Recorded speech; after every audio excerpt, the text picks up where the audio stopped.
This episode is brought to you by SmartVestor. Connect with an investing pro near you at RamseySolutions.com/SmartVestor. Kyle in Lansing, Michigan is up next. Kyle, welcome to the show. Hey, Rachel. Thanks for taking my call. Absolutely. How can we help today? Well, a few months ago, we lost my mom to an unexpected heart attack. Oh, my gosh. I'm so sorry. sorry. How old was she?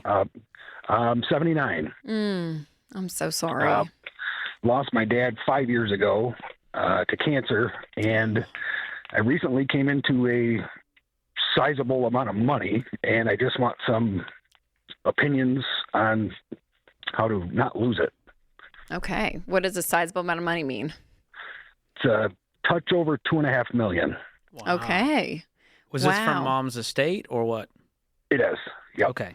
Wow. So your parents did well, obviously. They did well. Yes. Did you know about all this? Is this a surprise to you?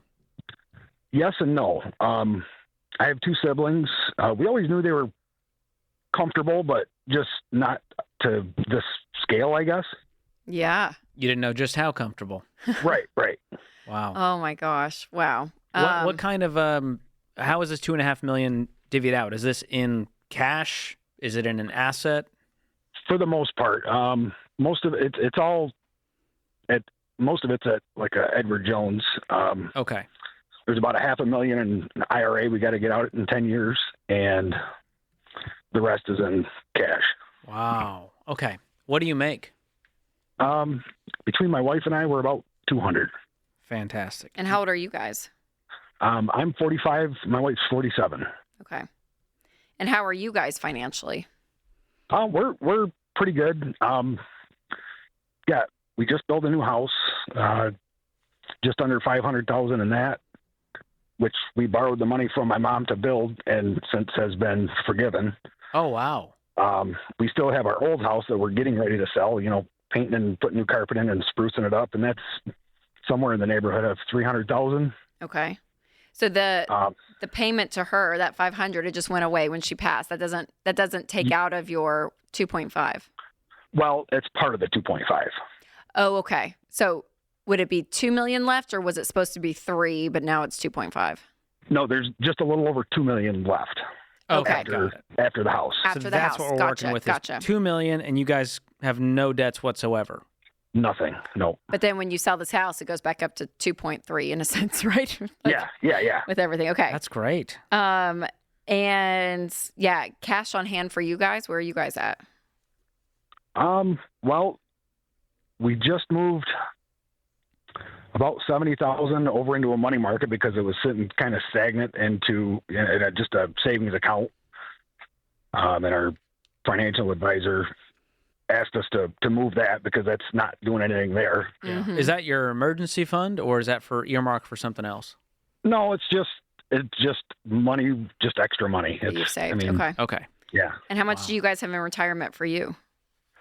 I actually have a pension through work. My wife is she's a little over 200,000 in a Roth, and I've got about, 55,000 in a Roth, I guess. Okay. All right. That's great. So you guys are in what we call baby step 7. You got no debts whatsoever. House is paid for, which puts you in a really unique place because you have a lot of options now. And there's only 3 things you can do with money, and that's to give it, save it, spend it. And we would recommend doing all 3 with reasonable ratios. Okay. So I would be giving a portion of this money. That's up to you guys. It's a matter of the heart. I would be enjoying some of it. What's the thing you guys really want to do? The thing you want to upgrade? Maybe it's a car. Maybe it's a thing in the house. And then invest the rest of it and build generational wealth so that you can be able to do this for your kids one day. Which, by the way, do you have kids? Yeah, we have one 6-year-old. And I've always been a kind of a saver, I guess.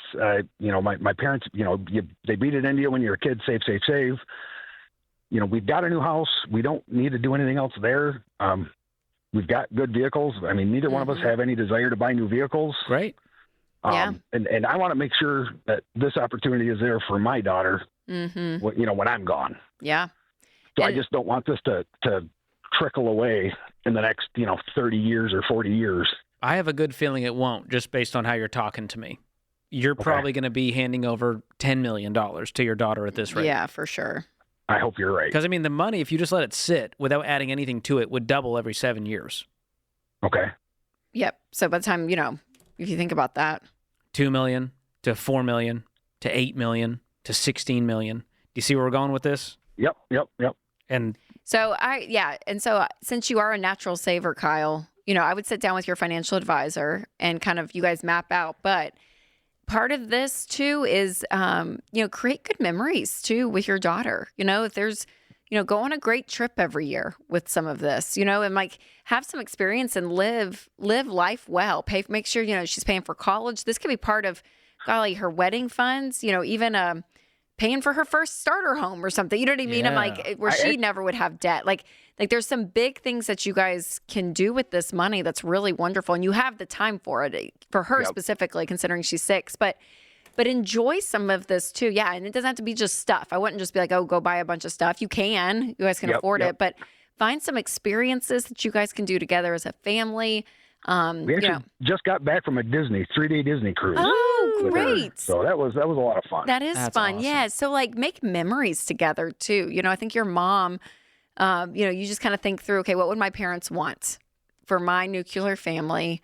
And I think they would want peace for you guys and financially, being debt free and doing what you guys have done. You've created that, create some great memories is what I would say as well. But I think this money, as you play it out mathematically, it's going to be plenty for you all in retirement.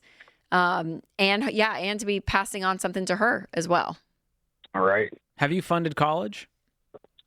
She has my mom started a 529 for her, and she's got about 28 or 29,000 in there. Oh, that's awesome. That's great. I was going to say you could do something called super funding. It's already kind of super funded at 6 to have 30 grand is awesome, but you might want to put another 10 or 20 grand in there and then never touch it again and just let it ride, and she'll be just fine. That was part of our last meeting with our financial advisor, and he advised us to not just dump a bunch in. He said, just trickle a little bit in, a couple thousand or a few $1,000s a year. Yeah, because you guys could just pay out of pocket too if she ends up going. Yeah. You wouldn't get obviously the and super funding is basically instead of funding a few grand a year, you just put in 10 grand now and then never add to it. Okay. Because mathematically, that'll be the best way if you can lump sum it now, and then you won't have to add as much over time in total contributions. So that's one thing you can do, but that's such a tiny portion of this. That's what I was going to say. Yeah, it's a drop throw in the bucket. Yep. And so I would be investing most of this so that you can create generational wealth. And I would at least be maxing out, all of your tax advantaged retirement accounts first. And then once you run out of options there, move to non-retirement in a taxable brokerage account. And so you got a lot of options on the table. And I would work with your financial advisor, if you trust them, to walk you through the best method to invest those dollars. But man, you got a great problem to have, and what a wonderful legacy. Does your wife work, Kyle? She does. Yep. Okay. Yep. And you obviously are working. Yep. I was going to say, I probably wouldn't change much unless, one of you wanted to stay home and be a stay-at-home parent. If something like that, like there's a big lifestyle shift you guys could do if you wanted, if that's like a value that you guys have. That's one beautiful gift of this money that could happen. But I definitely wouldn't change, at least for you or her, somebody to still be producing an income, you guys kind of living off of that for your primary source, just to there's kind of a groundingness there, and then you kind of have this other fund over here that's growing, but when you want to do something big, it's available to you, to be able to take out some money and enjoy it when the time comes. So that's wild, man. They make 200 grand if they just put $2 million in there and the market does 10% this year. It just replaced their income. Their whole income. That's pretty wild. I know. That's when if you hate your jobs, you can go do something for less money and you're good. Like, you know what I mean? That's a freedom fund right there. But to have like that, still that purpose, there's something in that that's beautiful. So, wow, what an amazing testimony, you guys, of, God, that does. That's how to do it right. And money doesn't change the family tree out of this idea of like, oh my gosh, we're suddenly rich. It gives opportunities to do amazing things for others and your family.